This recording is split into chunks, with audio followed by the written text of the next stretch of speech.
Estamos novamente de volta ao nosso encontro dominical e queremos saudar a você que está a nos acompanhar aqui pela página dos cristãos presbiterianos da Covilhã. Nós saudamos a todos os nossos irmãos, amigos, pessoas interessadas no Evangelho e, enfim, nós saudamos a vocês. É um privilégio para nós podermos transmitir o Evangelho, o ensino do verdadeiro Evangelho. E trazemos aqui, na verdade, desafios pessoais para cada um de nós. Eu gostaria, então, de saudá-los com as palavras da Escritura.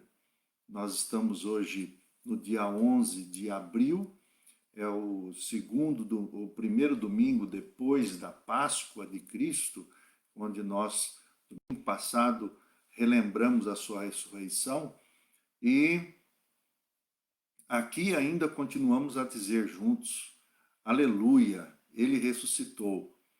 Verdadeiramente o Senhor ressuscitou. Louvemos ao Deus e Pai de nosso Senhor Jesus Cristo. Por causa da sua grande misericórdia, ele nos deu uma nova vida pela ressurreição de Jesus Cristo. Por isso nosso coração está cheio de esperança viva. E dizemos juntos: graças a Deus que nos dá a vitória por intermédio de nosso Senhor Jesus Cristo. Por isso, ademais de toda a luta, de todo o sofrimento e de toda a desilusão que tantas vezes permeia a nossa mente, o nosso coração, nesse dia, nós devemos nos aquietar e nos lembrar da grande bênção que nós recebemos pela graça de nosso Senhor Jesus Cristo. Ele ressuscitou. Essa é a mensagem que o Evangelho, é a boa nova do Evangelho. Ele ressuscitou, há esperança. Então, nós vamos dar graças ao Senhor, nos lembrando do Salmo 146, pelo menos no seu primeiro versículo, o Salmo 146, ele nos traz a gratidão, a alegria, nos traz a certeza e a segurança de que nós podemos agradecer a Deus. Ele fez o que era necessário para a nossa salvação eterna. E o Salmo 146 nos diz assim: aleluia, louva, ó minha alma, ao Senhor. Hei de louvar ao Senhor enquanto eu viver, enquanto existir, hei de cantar hinos ao meu Deus. Que seja esse o seu coração nesse momento. Talvez, como todos nós estamos a passar pela calamidade, por essa pandemia, nós devemos olhar agora para aquele que é o autor da vida, aquele que é o autor e consumador de toda a nossa existência. Pois bem, meus irmãos, vamos continuar a nossa reflexão.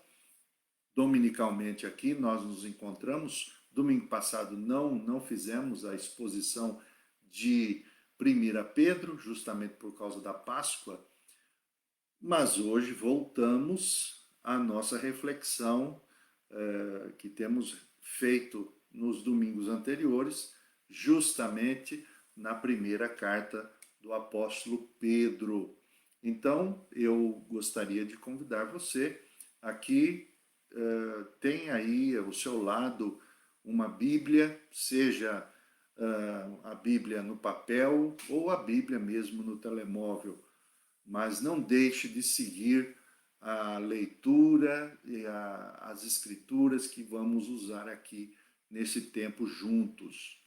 Nós já temos feito várias exposições desde o primeiro capítulo, do primeiro versículo, já passamos o primeiro capítulo, já estamos no quase que na metade do segundo capítulo da primeira carta de Pedro.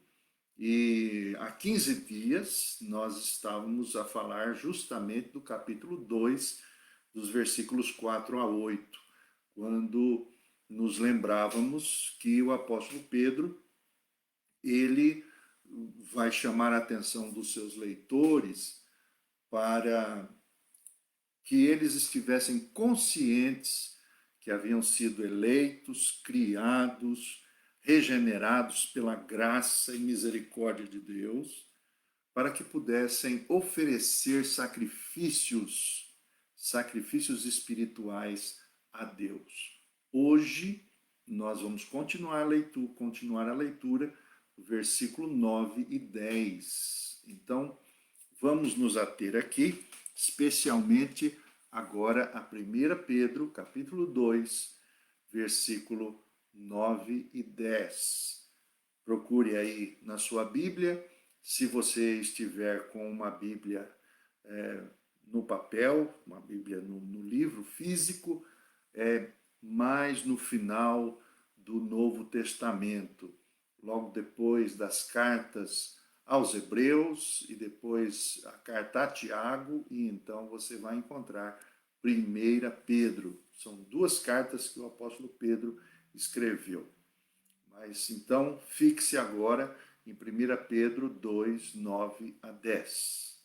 E nós estaremos a ler, especialmente, então, na nossa versão, que diz assim: vós, porém, sois linhagem escolhida, sacerdócio real, nação santa, povo adquirido em propriedade, a fim de proclamardes as maravilhas daquele que vos chamou das trevas para a sua luz admirável. A vós que outrora não erais povo, mas agora sois povo de Deus. Vós que não tinhais alcançado misericórdia, e agora alcançastes misericórdia. Então, esses dois versículos, vamos aqui nos deter com mais propriedade e vamos procurar compreender um pouco mais da palavra de Deus, sem antes nós orarmos e pedirmos ao Senhor que Ele nos ilumine. A verdade é que podemos compreender as Escrituras, mas, sobretudo, podemos ter um relacionamento profundo com Deus e compreender o mistério do Evangelho a partir da iluminação do Espírito Santo em nossos corações. Então, você que está a nos seguir, esteja conosco nesse momento de oração. Senhor, nós, neste momento, te agradecemos por mais este domingo que estamos a ouvir as tuas palavras. Pedimos, ó Senhor, misericórdia e graça, o Senhor, teu Espírito esteja a iluminar os nossos corações, a iluminar a nossa mente, a fim de que nós todos possamos conhecer-te um pouco mais através das Sagradas Escrituras. Pedimos ao Senhor, nesse momento, por todos aqueles que estão a nos ouvir e a nos seguir nesta transmissão. Pedimos, Senhor, que sejas com cada um e que, sobretudo, a tua misericórdia e a tua bondade, sejam elas nesse momento experimentadas por cada um de nossos seguidores e de todos aqueles que estão a nos ouvir nesse momento. Nós te agradecemos e te bendizemos nesse instante, por graça do Senhor, em nome de Cristo, teu Filho. Amém. Portanto, vamos seguir mais um bocadinho. Eu gostaria de fazer uma volta, até porque já são 15 dias que nós não estávamos a nos encontrar com 1 Pedro, mas vale a pena dizer que o apóstolo Pedro, então, decide escrever, já no final da sua vida, uma carta aos cristãos da região da Ásia Menor. Nós percebemos que os destinatários estão escritos no primeiro capítulo, logo no primeiro. E essas boas novas, elas são descritas a nos dizer, não somente aqueles leitores daquela época, mas também os leitores de hoje, que somos nós. Somos cristãos e amamos a Deus. Então, o apóstolo Pedro está a nos dizer, e todos os que são da fé em Cristo, Deus os escolheu por meio do sacrifício do Senhor Jesus antes da fundação do mundo, antes da criação do mundo. Ele escolheu pessoas para que, através desse sacrifício na cruz do Calvário e a sua ressurreição, pudessem receber o perdão e a esperança da vida eterna.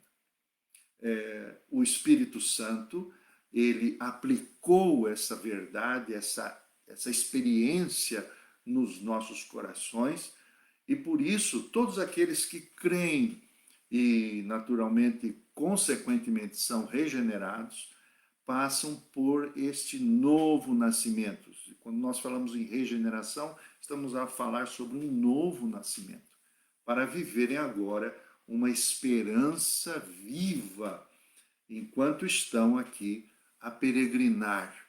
São peregrinos, são imigrantes, são forasteiros. Possamos todos nós, pela graça de nosso Senhor, receber uma herança incorruptível. O resumo, em poucas palavras, do primeiro capítulo. E então, como dissemos, o apóstolo Pedro vai chamar a todos que são da fé de forasteiros, peregrinos. São eleitos, mas também são forasteiros. E enquanto estão aqui a peregrinar, debaixo de sofrimento, debaixo de perdas, de dores, de pranto, de choro, eles são guardados, estão guardados e estão sendo desafiados todos os dias a viverem esta santificação. Quer dizer, a cada dia são desafiados a se parecerem com Jesus Cristo. E é esse o objetivo final da nossa existência. E então, o apóstolo Pedro usa um breve texto do Antigo Testamento a dizer: sede santos, porque Deus é santo. Ora, no capítulo 2, então, o apóstolo vai explicar aos seus leitores como é que essa santificação ela deve acontecer na nossa vida. Então, somos santificados desejando o leite genuíno, é isso que está no capítulo 2, versículo 1, desejando o leite genuíno, não falsificado, que é a verdadeira palavra de Deus.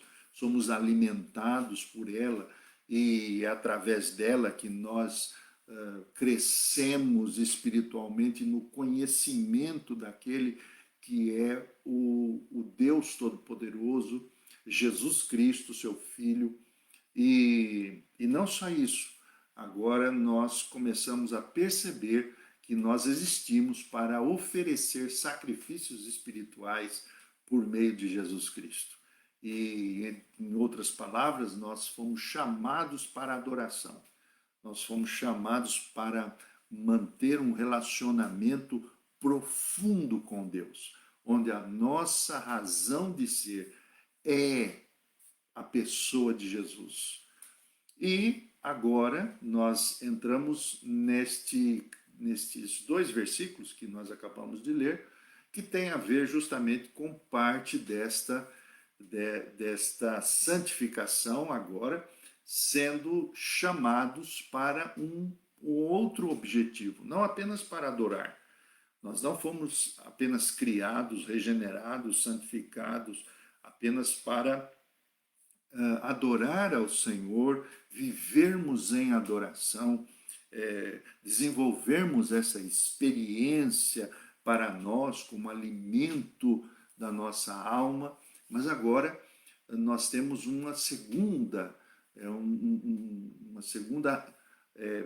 perspectiva, uma segunda maneira de fazer a nossa existência.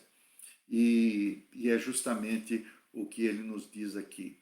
Ele nos diz no capítulo 2, versículo 9 e 10, especialmente na segunda parte do versículo 9, ele nos diz assim: a fim de proclamardes as maravilhas daquele que vos chamou das trevas para a sua luz admirável. Este é o segundo propósito.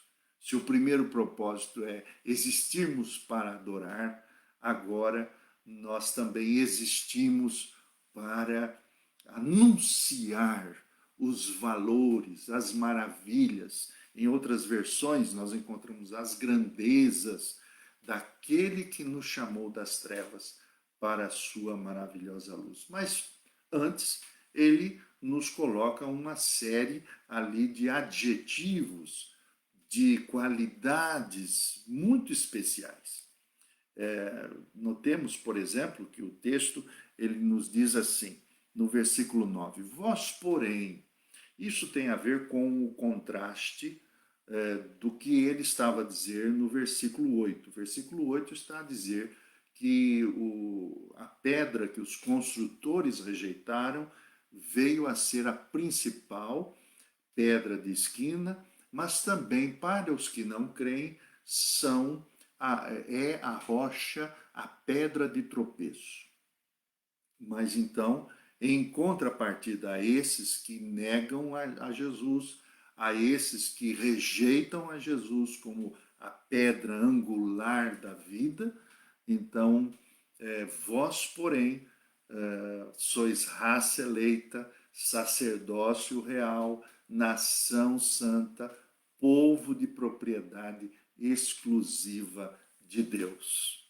E então, conectamos com aquilo que nós percebemos no propósito, a fim de que, para que anunciemos os valores daquele que vos chamou das trevas para a sua maravilhosa luz.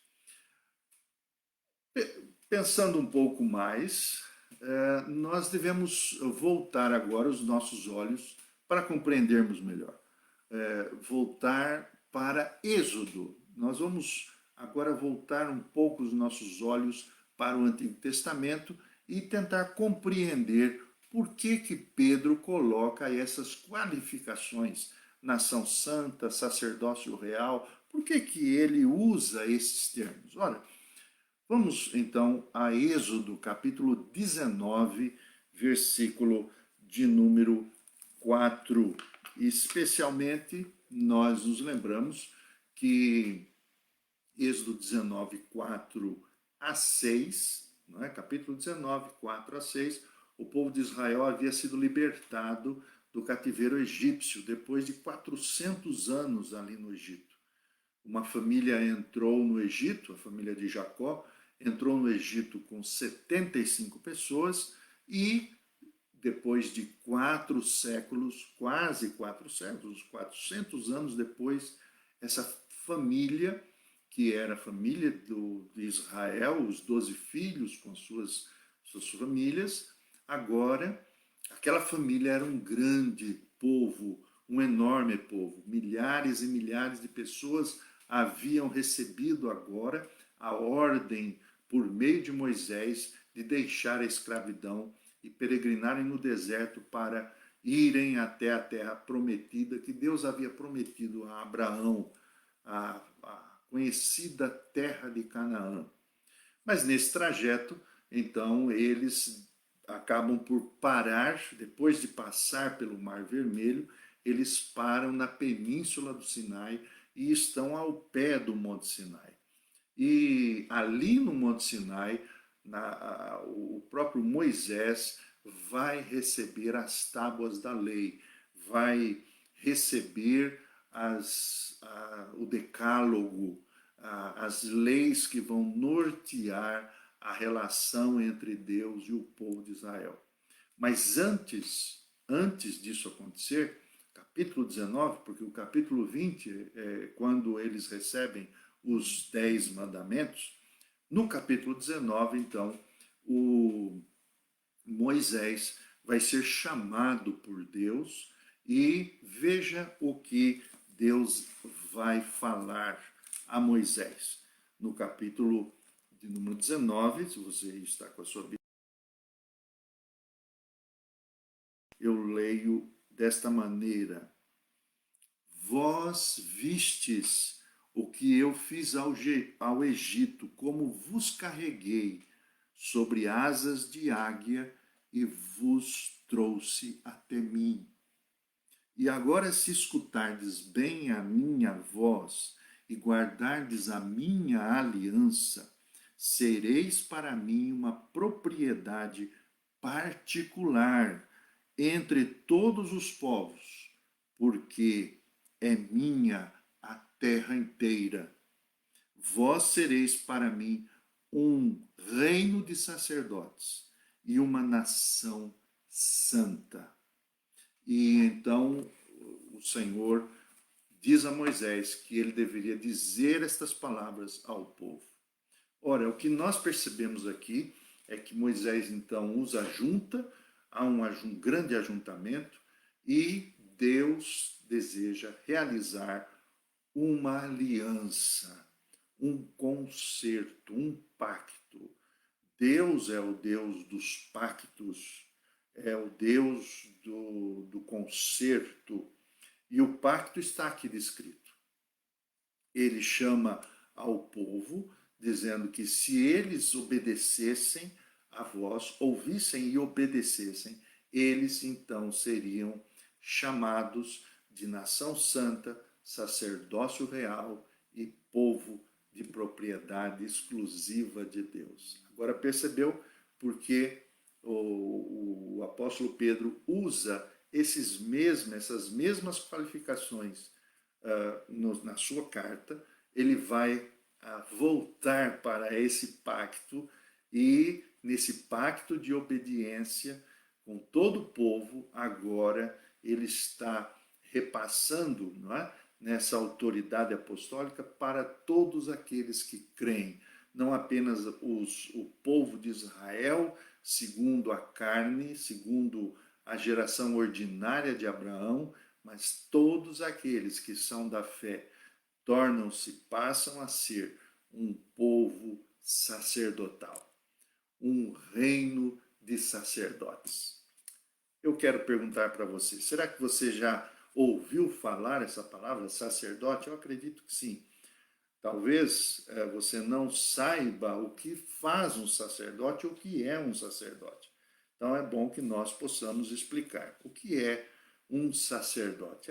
O sacerdócio é um ofício divino criado por Deus, é uma função básica, e a função básica de todo sacerdote é ser um mediador, é uma pessoa intermédia entre Deus e os homens. E é justamente nesse caso Deus vai chamar a todo o povo de Israel a que o propósito da sua eleição, de ser um povo que foi chamado por Deus, que foi amado por Deus, o propósito é que eles fossem um reino sacerdotal. Isso significa que Israel, como povo, naquela época, no Antigo Testamento, foi chamado para estar entre Deus e os povos que viviam ao redor de Israel. E eles tinham essa finalidade, estar no meio dos povos, deixar que através desta relação profunda, verdadeira entre Deus e Israel, para todos aqueles que estavam a olhar, a observar como eles viviam, como era o sistema de vida daquela gente, e então o testemunho de Deus indiretamente iria acontecer para todos os povos. Esse, na verdade, é o propósito de Israel ser eleito, de Israel ser escolhido como povo de Deus. Portanto, nós agora percebemos que a eleição do Antigo Testamento tinha essa finalidade. E todos os povos da terra iriam perceber claramente: Deus está no meio de Israel. Por quê? Não somente porque eram sacerdotes, estariam no meio do povo, mas agora também era um povo santo. Isso significa que este povo de Israel, por causa dessa proximidade, esse relacionamento tão íntimo com Deus, haveria de ter uma natureza diferente dos outros povos. Um povo santo significava um povo com uma identidade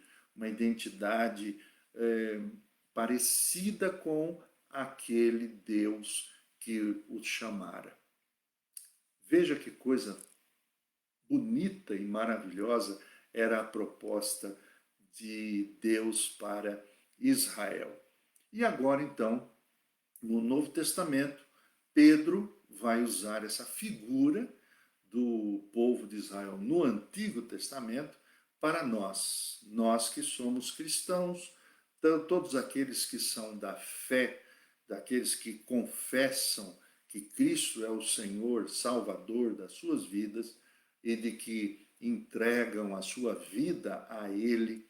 Então, esta figura é também para nós.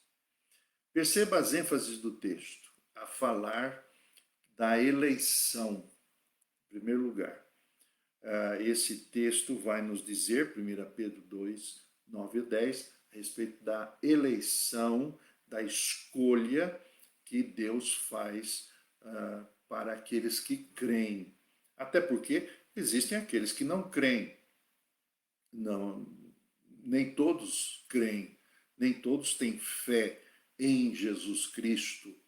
E os que creem, eles são reconhecidos como, perceba aí, geração eleita. O que é uma geração eleita? É o significado deste novo nascimento, essa nova geração. Quer dizer, uma nova criação. Em Cristo, aqueles que creem nele passam a viver uma nova realidade.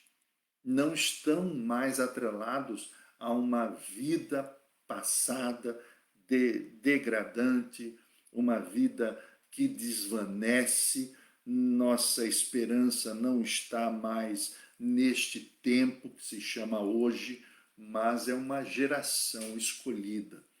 E segundo, é um sacerdócio real. Significa que foram chamados para estar no meio das pessoas, das gentes, dos povos, de línguas diferentes, de nações.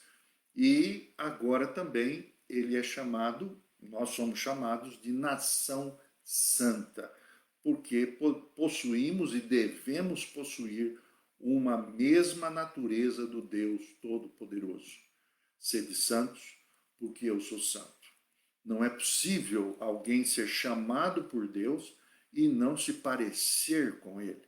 Não é possível que alguém nasça de Deus e não seja parecido com o seu pai. E não só isso. Em quarto lugar, aqui percebemos que nós somos chamados também de povo exclusivo.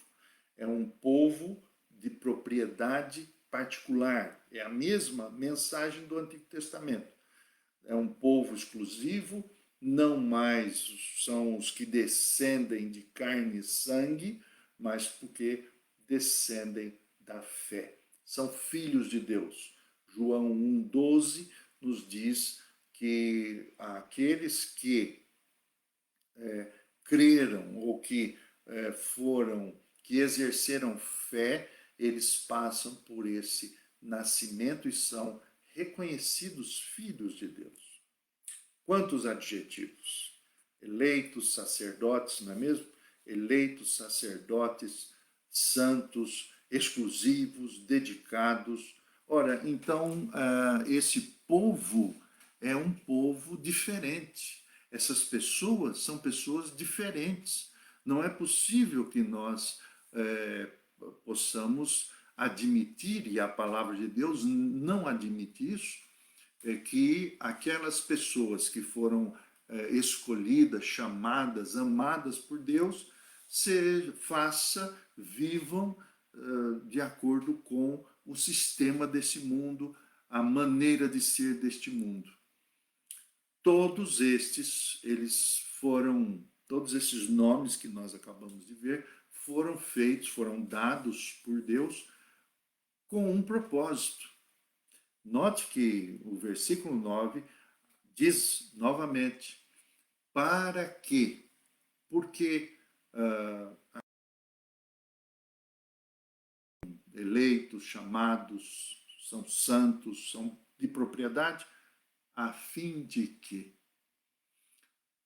perceba, o versículo 9 diz, para proclamardes as virtudes ou as grandezas, ou chamou das trevas para a sua luz. Olha, então você tem, vamos compreender agora essa finalidade. Só há, na verdade, uma eleição, um chamado, porque há uma missão. Preste atenção, fomos eleitos para uma finalidade, por causa dessa finalidade. Se nós podemos concluir essa premissa, então, nós dizemos que os que são eleitos só o foram por causa de um serviço. Proclamar, qual é o serviço? Proclamar os valores, proclamar, testemunhar, anunciar as virtudes daquele que nos chamou das trevas para a luz. Agora vamos nos ater nessa última parte desta frase.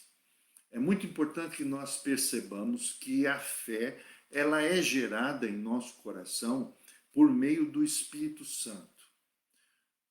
E esta fé provém da ação graciosa de Deus. Ela não acontece porque nós, sobretudo, porque Deus quis. Vamos nos lembrar agora de um versículo que está na carta de Paulo aos Colossenses. Então, nós voltamos um pouco a nossa Bíblia para a carta de Paulo aos Colossenses, no capítulo 1, no versículo de número 13 e 14. Note bem o que o apóstolo Paulo vai dizer aí aos seus leitores. Capítulo 1 de Colossenses, versículo 13 e 14. Ele diz assim: foi ele que nos libertou do poder das trevas e nos transferiu para o reino do seu amado Filho, no qual temos a redenção, o perdão dos nossos pecados. Agora nós percebemos que Deus nos libertou do império das trevas e nos transportou. Isso significa nos transferiu para o reino do Filho do seu amor, para o reino do Filho amado, do seu Filho amado.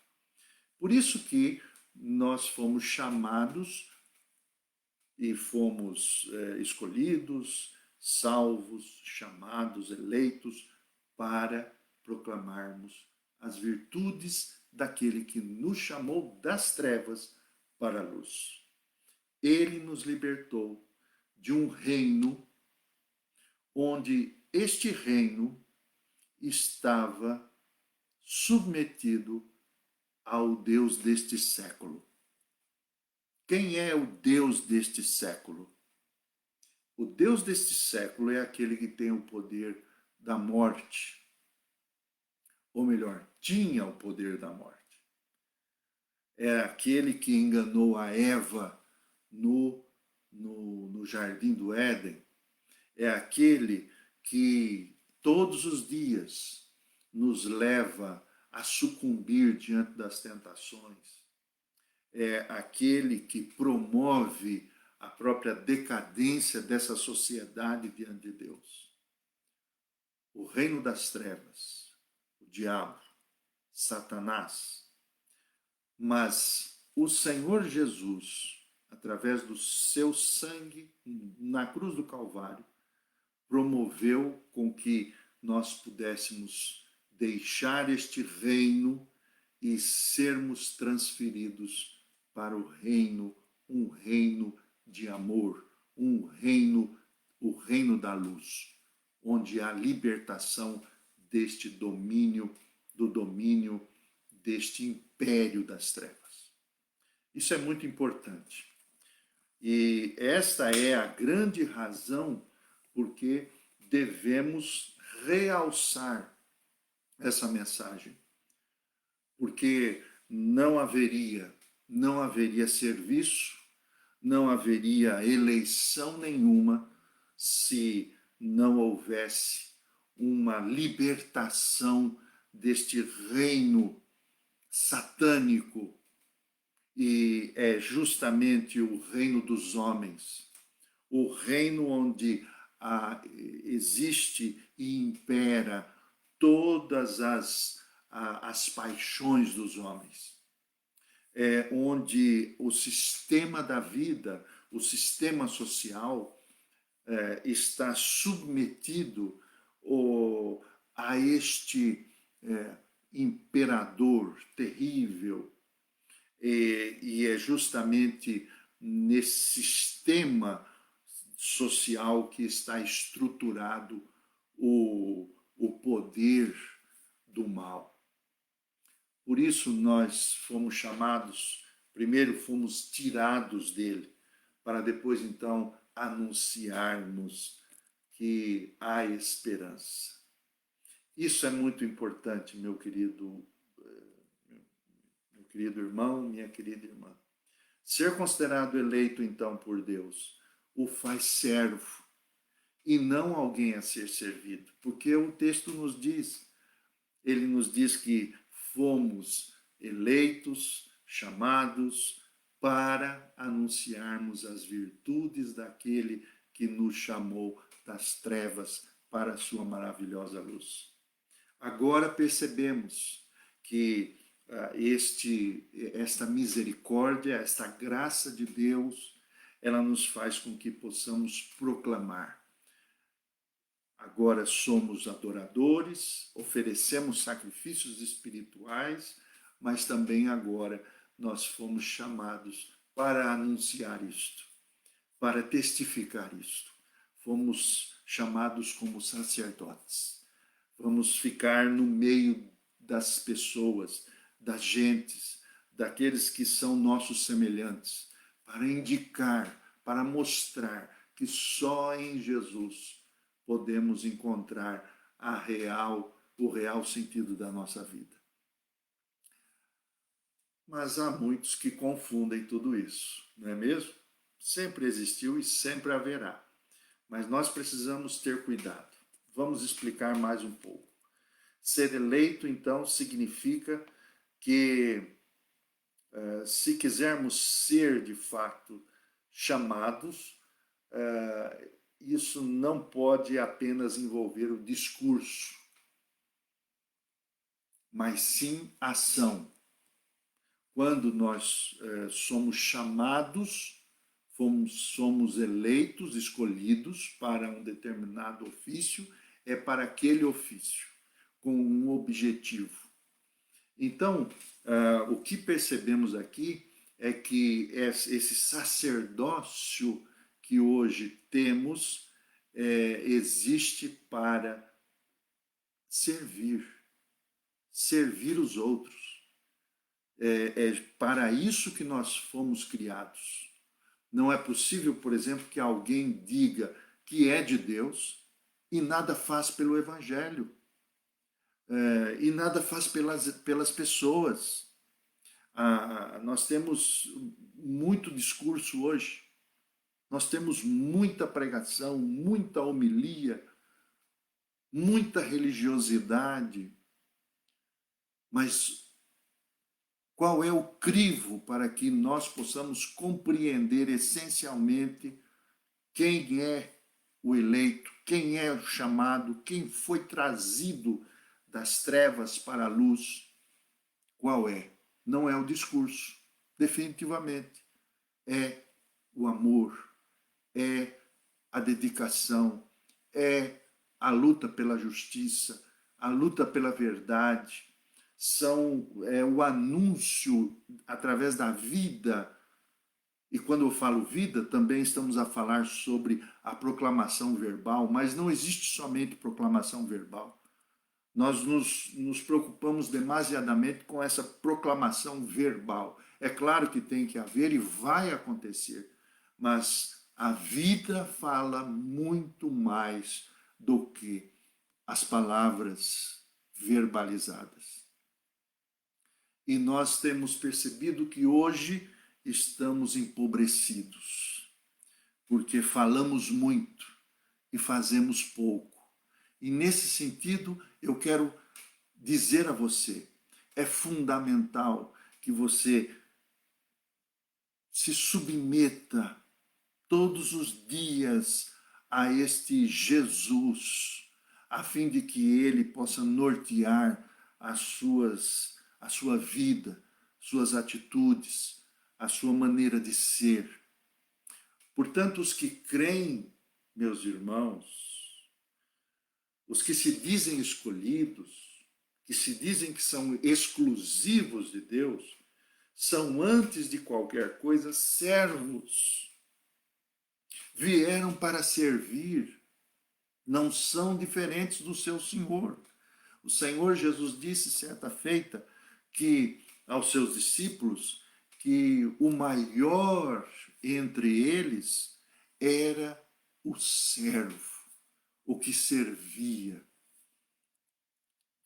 Você quer ver um escolhido de Deus? Não ouça o que ele diz, veja o que ele faz. Ele vai naturalmente estar em serviço, ele vai estar servindo ao semelhante. Quer ver alguém que ama a Deus de todo o coração, está a conhecê-lo profundamente, quer ver essa pessoa, ele não estará a jogar palavras ao ar. Ele estará preocupado com gente. Ele estará vivendo com elas. O discurso, a proclamação verbal, ela é uma consequência. Ela não é a causa, ela é uma consequência. Então agora nós percebemos que o reino de Deus, como diz o apóstolo Paulo nos diz em Romanos, a carta aos Romanos, no capítulo 14 e no versículo de número 17, o apóstolo Paulo nos diz justamente a respeito do reino de Deus. E o reino de Deus era o motivo pelo qual o Senhor Jesus, os apóstolos e hoje nós, os que cremos, eles devem ser o assunto principal. Romanos 14, 17 nos diz isso. É que o reino de Deus não é uma questão de comer e beber, mas de justiça, paz e alegria no Espírito Santo. O reino de Deus não é comida, não é bebida, não é festa, não é farra, mas é justiça e paz no Espírito Santo. Portanto, nessa tarde, meus queridos irmãos, nós queremos trazer algumas implicações, reflexões, e que essas reflexões devem estar na sua mente, no seu coração, no nosso coração durante esta semana. Em primeiro lugar, todos os que são da fé o são por causa da graça de Deus. Êxodo capítulo 19, versículo 4, diz o Senhor a dizer ao povo de Israel: eu vos cheguei a mim. Nós não vamos a Deus porque queremos, mas Ele veio e nos fez a chegarmos a Ele. Então, isso significa que não existe nenhum mérito. É por isso que o texto de 1 Pedro, capítulo 2, versículo 10, nos diz assim: vós, que antes não erais povo, agora sois povo de Deus, e vós que não tinhais alcançado misericórdia, alcançastes misericórdia.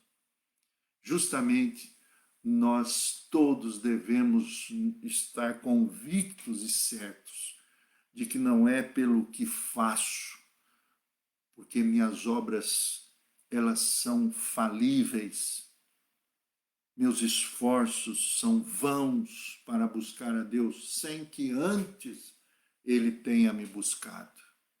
Foi por amor que Ele fez, foi por amor que Ele veio, por amor que Ele morreu, por amor que Ele ressuscitou por você e por mim. Não existe nenhum mérito em nós, nenhum esforço capaz de nos fazer desejarmos a Deus. Esta é a primeira implicação. Isso significa misericórdia da parte de Deus. Segundo, o texto nos diz: antes não éramos povo, não tínhamos alcançado misericórdia. Tudo que foi feito pela soberania de Deus. Não há nenhum sentido de estarmos aqui nos sentindo melhores do que os outros. Não há nenhum sentido de usarmos o Evangelho para nos promovermos. Há muita gente que está se promovendo em nome do Evangelho. Há muita gente que está fazendo meio de vida deste Evangelho. Não há nenhum sentido. Não há nenhum sentido. Há muita gente que ganha dinheiro em cima do Evangelho, usando o Evangelho. E não há nenhum sentido disso. Pelo contrário, esta gente ainda está submetida ao reino das trevas. Precisam passar realmente por uma regeneração. Nós fomos colocados nesse mundo, então, meu querido irmão e irmã, amigo e amiga.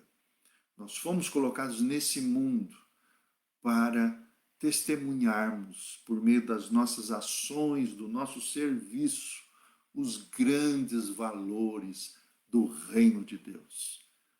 Se alguém desejar tomar parte nesse empreendimento que é eterno, então ele o será, e isso acontecerá através do serviço que todos vão conhecer a Deus, não através do nosso discurso, não através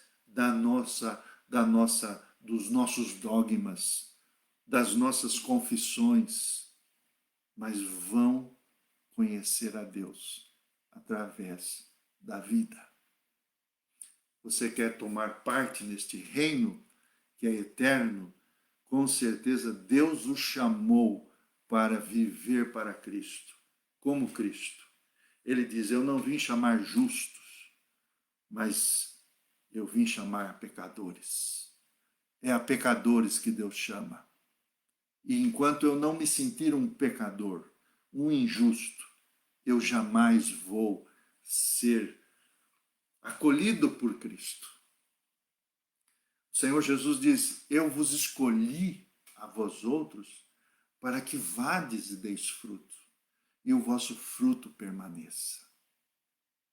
Por isso, nós dizemos: Senhor, agradecemos-te, louvamos-te por tão grande dádiva. Pense nesta semana que estamos a entrar, nestes versículos que hoje nós meditamos. Pense com muita profundeza, com muita seriedade, quando o apóstolo Pedro ele diz: vós, porém, sois raça eleita, sacerdócio real, nação santa, povo de propriedade exclusiva de Deus, a fim de proclamardes os valores daquele que vos chamou das trevas para a sua verdadeira luz. Vós que antes não erais povo, mas que hoje sois povo de Deus. Antes não tinhas alcançado misericórdia, mas alcançastes misericórdia. Ficamos por aqui nesta tarde de domingo. Esperamos que essa graça possa promover a paz de Cristo no seu coração, que o reino de Deus invada profundamente a sua vida, a tal ponto de que você perceba que não é nem bebida, nem comida, nem o que fazemos, mas, sobretudo, justiça, paz no Espírito Santo. É o reino de Deus. E o Senhor Jesus diz: o reino de Deus está em vós. Que você tenha uma boa semana e que possamos, mesmo diante das lutas, do sofrimento, fazer o que está dito no tema geral da nossa exposição. Sofrimento, sim, mas sobretudo santificação. Deus te abençoe. Foi muito bom estarmos juntos e que Deus o esteja iluminando e dando frutos, e o fruto para a glória de Deus. Deus abençoe.